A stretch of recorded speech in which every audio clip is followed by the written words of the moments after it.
Shalom pemirsa Household of Faith. Senang sekali bisa jumpa kembali dengan Anda semuanya. Kami berdua sekarang berada di sebuah kafe yang suasananya nyaman buat keluarga, buat anak-anak muda tentunya. Yang namanya Blau Eatery and Cafe di Bilangan Pelepah Elok, Kelapa Gading. Dan pada kesempatan kali ini kami ingin membahas bersama dengan istri saya dan kami berdua. Apa yang akan kami bahas adalah ini betapa pentingnya kita mengerti tentang pengharapan. Ya, setiap orang selalu ingin harapannya terwujud. Kalau orang hidup tanpa harapan, ya lebih baik dia mati. Ya. Semua orang punya harapan, semua orang punya mimpi.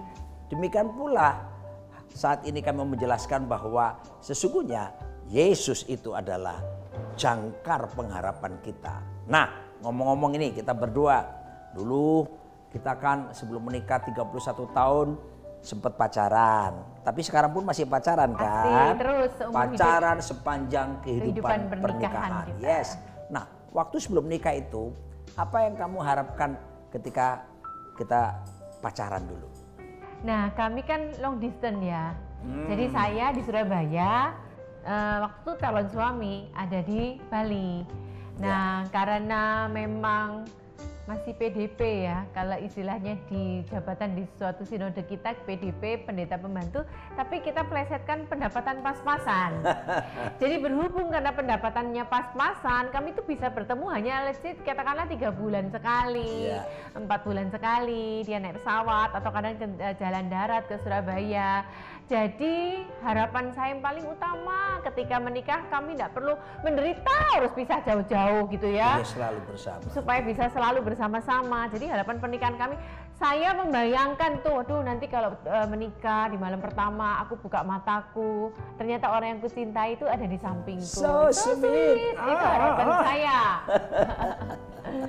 Ya, semua orang punya harapan-harapan. Firman Tuhan mengatakan dalam Yeremia 29 ayat 11, sebab aku ini mengetahui rancangan-rancangan apa yang ada padaku mengenai kamu. Demikianlah firman Tuhan, yaitu rancangan damai sejahtera dan bukan rancangan kecelakaan, untuk memberikan kepadamu hari depan yang penuh harapan. Wow. Harapan ini pasti ya, bukan janji-janji palsu ya. No, di dalam Tuhan Yesus Kristus harapan itu akan menjadi kenyataan. Karena Yesuslah yang menjadi jangkar pengharapan itu. Nah, perhatikan baik-baik.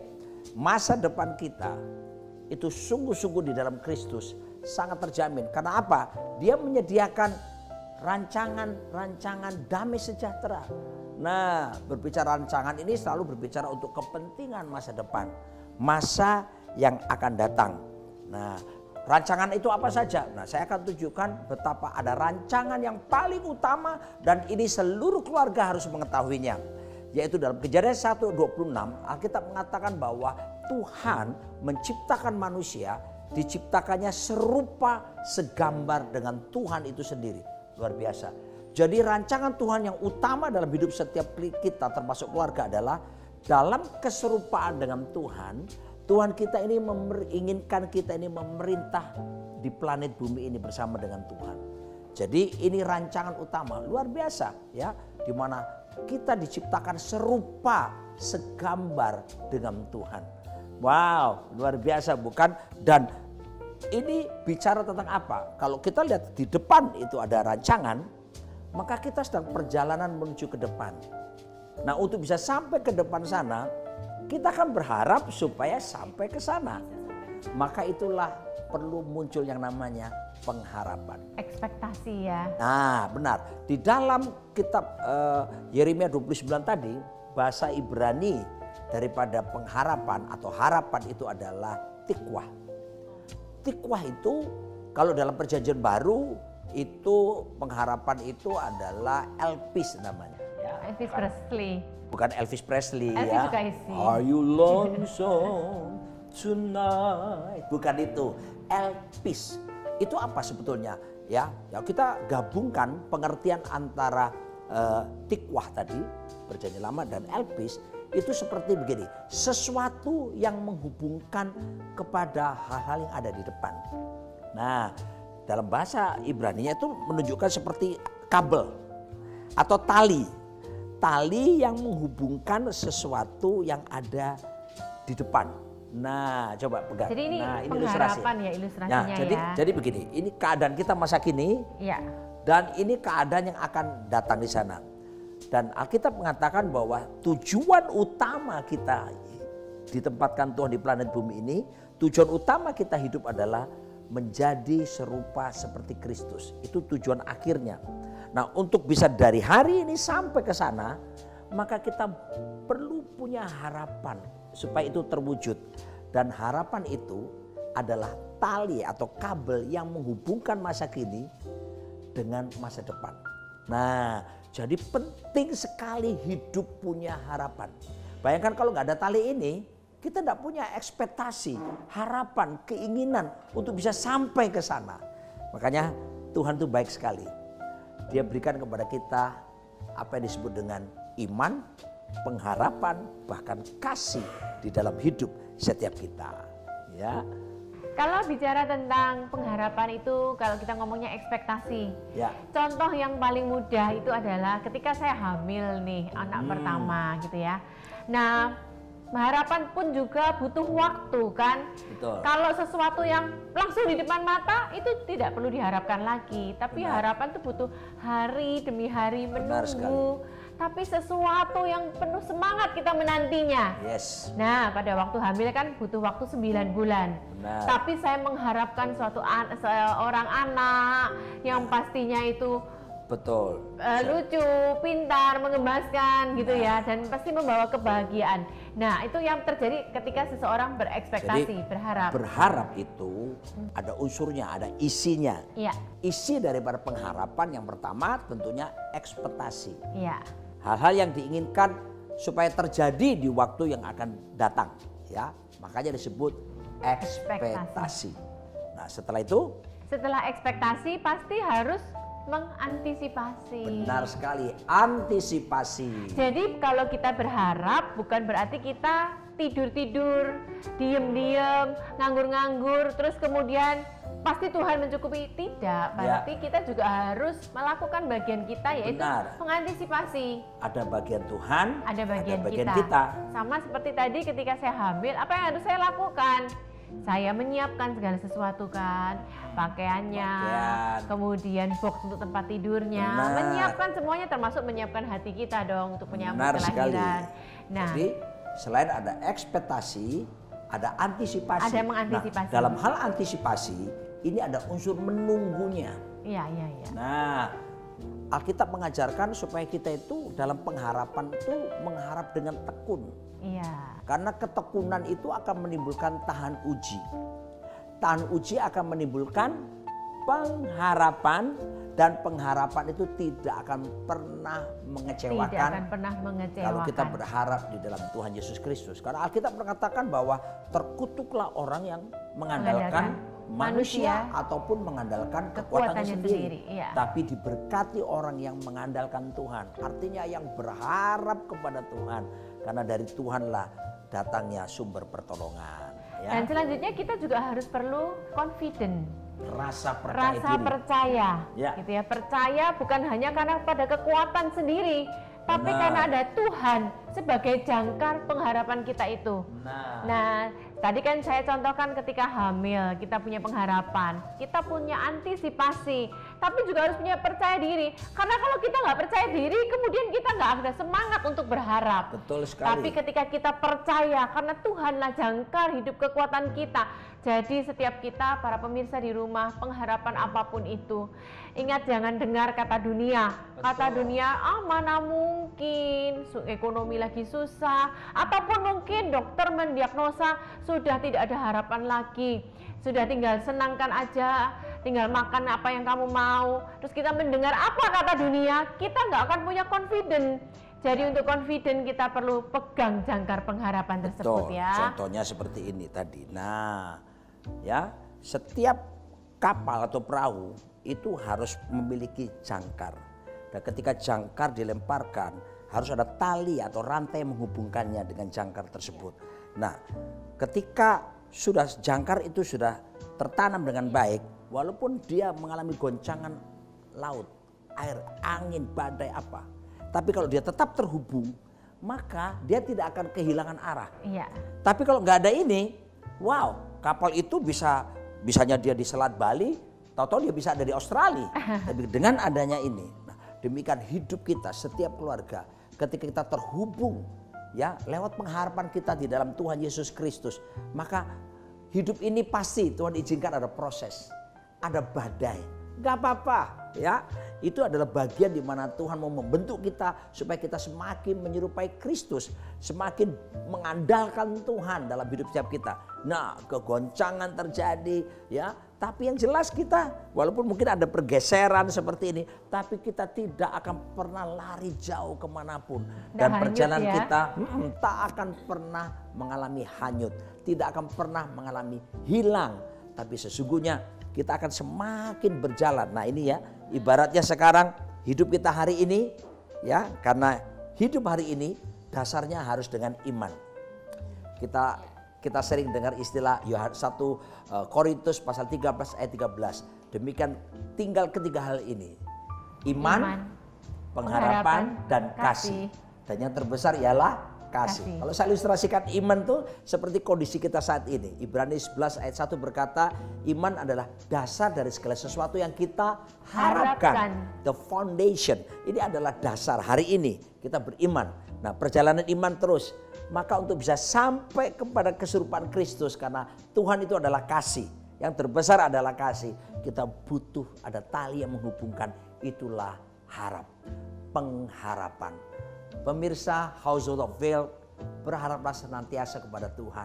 Saya yakin ketika Anda berharap kepada Tuhan, memang kita perlu waktu. Ingat tadi ada ekspektasi, ada antisipasi, ada unsur menunggunya. Tapi tunggulah dengan tekun. Karena ketekunan akan menimbulkan tahan uji. Tahan uji akan menimbulkan pengharapan. Dan yang luar biasa, pengharapan di dalam Tuhan kita Yesus Kristus tidak akan pernah mengecewakan. Kuatkan dan teguhkan hatimu. Dan saatnya kita minum sajian dari Blau Eatery and Coffee.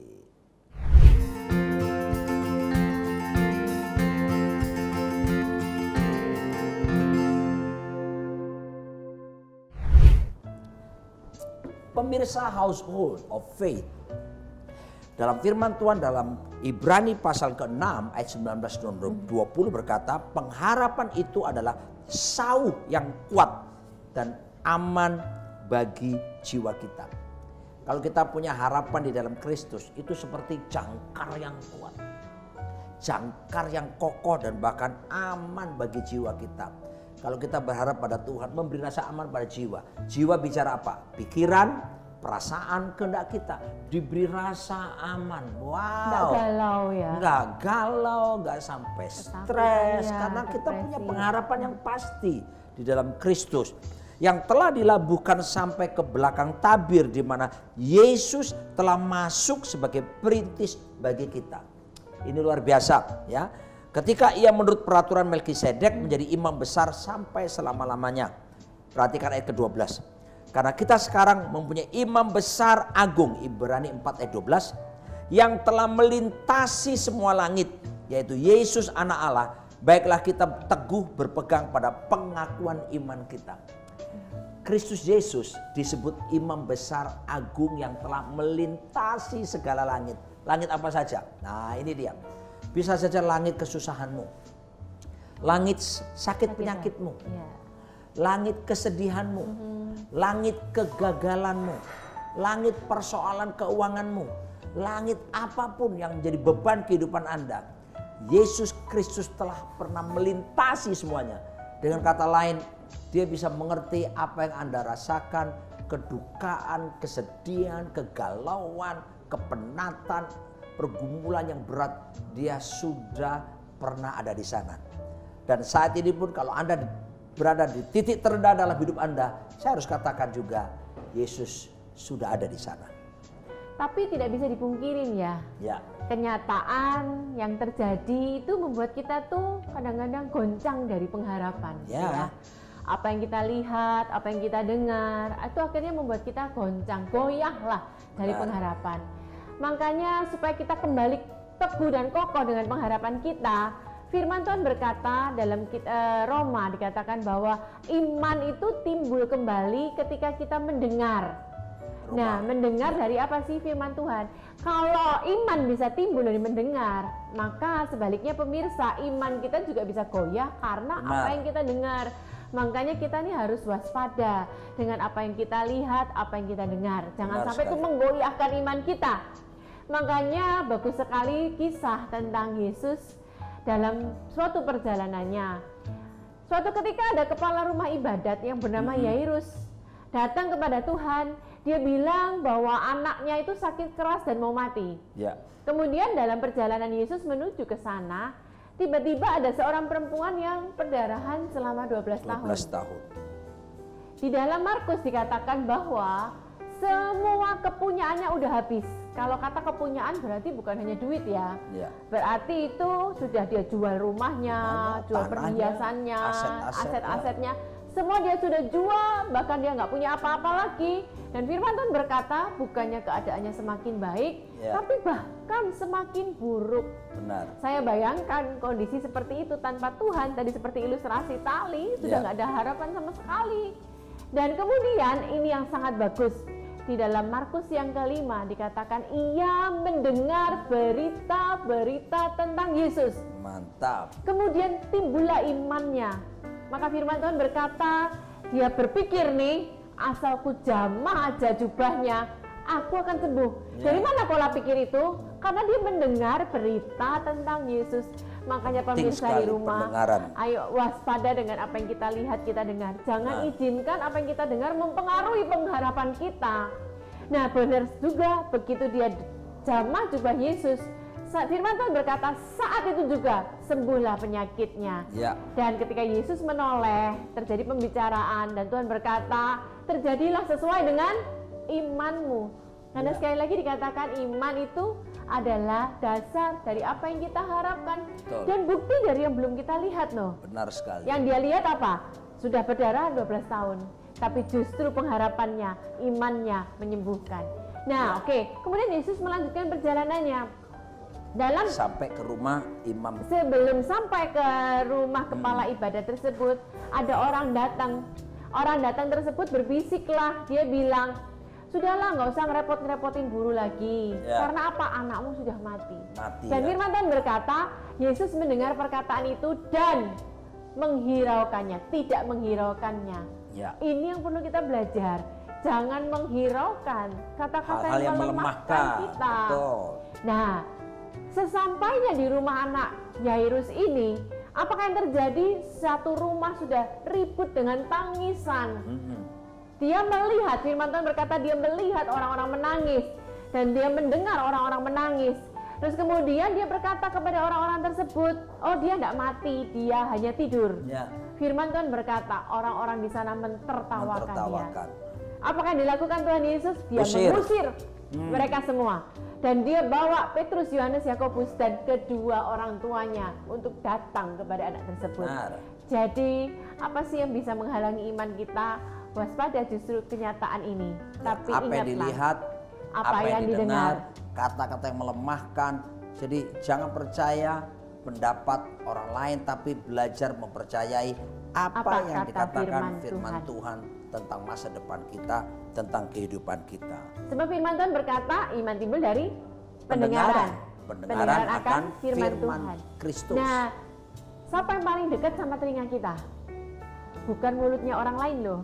Yang paling dekat sama telinga kita, mulut kita sendiri. Jadi siapa yang harus memperkatakan iman, memperkatakan firman? Mulut kita sendirilah.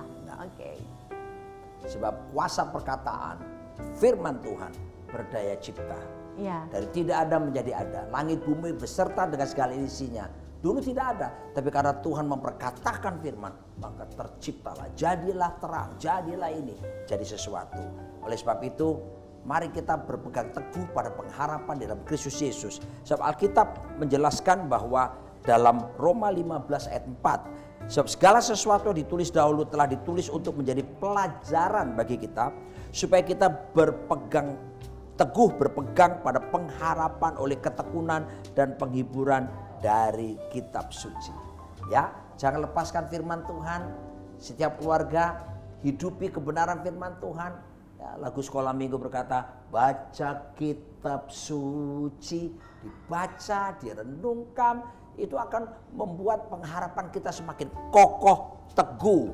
Lalu dalam 1 Yohanes 3 ayat 3 berkata, setiap orang yang menaruh pengharapan itu kepadanya menyucikan diri sama seperti dia yang adalah suci. Ketika kita menaruh harap kepada Tuhan dengan sungguh-sungguh, yang terjadi adalah justru itu akan meningkatkan kualitas hidup kita. Kualitas hidup di dalam kesucian. Kenapa? Karena kita akan belajar menunjukkan pandangan kita, harapan kita hanya kepada Tuhan kita, Yesus Kristus. Bahkan di sisi lain dalam Roma 15 ayat ke-5, semoga Allah yang adalah sumber ketekunan dan penghiburan mengaruniakan kerukunan kepada kamu semua sesuai dengan kehendak Kristus Yesus. Dan dijelaskan lebih jauh dalam 1 Korintus 9 ayat 10, atau kitakah yang ia maksudkan? Ya, untuk kitalah hal ini ditulis, yaitu pembacak harus membaca dalam pengharapan dan seterusnya dan seterusnya. Kita bisa melihat bahwa ketika seorang menanam sesuatu, ya, dia pasti berharap, dia pasti akan menuai. Dan ketahuilah di dalam Yesus Kristus, karena dia jangkar yang kuat dan bahkan aman bagi jiwa kita. Biarlah badai kehidupan kita diizinkan boleh datang, tapi ketika kita punya pengharapan, justru di tengah badai itu ada ketenangan di pikiran kita, ada rasa aman muncul dalam jiwa kita, dalam perasaan kita, dan ada rasa ketenangan dalam kehendak kita. Ya, sekalian saya mau bersaksi di tempat Silakan. ini. Kami punya 3 orang anak, dan yang paling bungsu saat ini sih usianya udah 22 tahun. Kejadian ini terjadi waktu dia kelas 4 SD. Ya. Saya masih ingat, tiba-tiba itu terjadi benjolan di pipi kanannya. Dan benjolan ini tambah lama, kian besar. Kemudian kami ke dokter, disuruh foto, melakukan beberapa terapi, MRI, foto panoramik dan semuanya. Kami ingat dalam 1 tahun musim kehidupannya itu di sekolah kita berkali-kali jemput dan kita selalu bilang ayo ke dokter, ayo terapi ini itu. Sampai suatu kali kami pergi ke seorang profesor, menyerahkan hasil MRI dari anak kami ini. Profesornya berkata kepada kami bahwa ibu boleh pulang dahulu, kami pelajarin. Setelah beberapa hari kemudian kami kembali ke sana. Pada waktu masuk ke ruang prakteknya, wajahnya udah panjang. Makanya kan tadi dilihat, awas loh sama yang kita lihat. Kita lihat, apa yang kita dengar. Apa yang kita dengar. Kemudian dokter tersebut bilang seperti ini kepada saya, Ibu, ternyata anaknya ibu ini menderita penyakit langka, di mana di muka bumi ini hanya 9. Dan anaknya ibu salah satu di antaranya. Itu seperti sambar geledek siang bolong. Dan apakah yang terjadi itu benar-benar saat itu secara manusia begitu mendengar sempat terasa galau ya. Tapi apa yang kami lakukan, kami suami istri dan anak-anak kami berdoa. Dan apa yang kami ingat, kami juga melakukan perjamuan kudus. Ada kuasa dalam bilur-bilur Tuhan Yesus ya. Kita lakukan secara rutin, kita tumpang tangan pipinya, kemudian dia dilakukan biopsi dan ini itu, puji Tuhan. Saya mau bersaksi bahwa dan kita menaruh harapnya, karena dokter sudah mengatakan itu penyakit langka, hanya 9 orang di seluruh dunia. Di seluruh dunia, bukan hanya di Indonesia. Tapi harapan di dalam Kristus tidak mengecewakan. Yang terjadi adalah Tuhan menolong dan Tuhan memberikan dia mujizat yang luar biasa, mengalami kesembuhan. Padahal ini anak perempuan, kita berpikir masa depannya gimana kalau ada masalah di sini. Tapi hari ini kami bisa bersaksi kepada pemirsa semuanya bahwa Tuhan memberikan kesembuhan yang total kepada putri kami. Dan ini dia, apabila kita punya pengharapannya teguh. Dalam Efesus 1 ayat 18 sampai 19 ada 2 hal yang Tuhan sediakan. Pertama, kita akan mengalami yang disebut kekayaan. Tunggu dulu, bukan kekayaan uang, kekayaan, kemuliaan yang tidak pernah bisa dibeli dengan uang sebesar apapun. Kekayaan harta pun tidak akan pernah bisa beli, yaitu kalau kita penuh harapan kepada Tuhan, kekayaan, kemuliaan disediakan. Yang kedua adalah betapa hebat kuasa yang disediakan Tuhan bagi setiap kita. Pemirsa Household of Faith, saya percaya mungkin di antara kita ada pergumulan-pergumulan dalam rumah tangga kita. Atau beberapa kita sudah mulai putus asa mengharapkan pertolongan Tuhan. Tapi kami berdua rindu untuk mendoakan Anda semuanya. Ingat, tiada yang mustahil bagi Tuhan. Dan tidak ada mustahil bagi kita orang yang percaya kepadanya. Mari kita akan berdoa bersama-sama. Bapa Surgawi, dalam nama Yesus kami berdoa. Tolonglah para pemirsa yang hari-hari ini mereka sedang dalam pergumulan berat. Mereka mungkin semangatnya kendor karena pengharapannya seperti tidak pernah terwujud. Kuatkan, teguhkan hati mereka. Roh Kudus memberi penghiburan atas setiap mereka karena mereka harus melewati semuanya ini dan mereka tidak pernah merasa sendiri. Immanuel Yesus Kristus menyertai mereka, menopang hidup mereka. Hamba berdoa agar supaya pengharapan yang selaras dengan kehendak-Mu, yaitu tujuan keserupaan dengan Kristus itu, semuanya dapat terwujudkan. Masa depan yang gilang gemilang, masa depan yang penuh harapan tersedia bagi setiap pemirsa, setiap keluarga-keluarga yang ada, karena Kristus jangkar yang kuat yang memberi rasa aman kepada pikiran, perasaan, kehendak kami. Dalam nama Tuhan Yesus Kristus. Amin.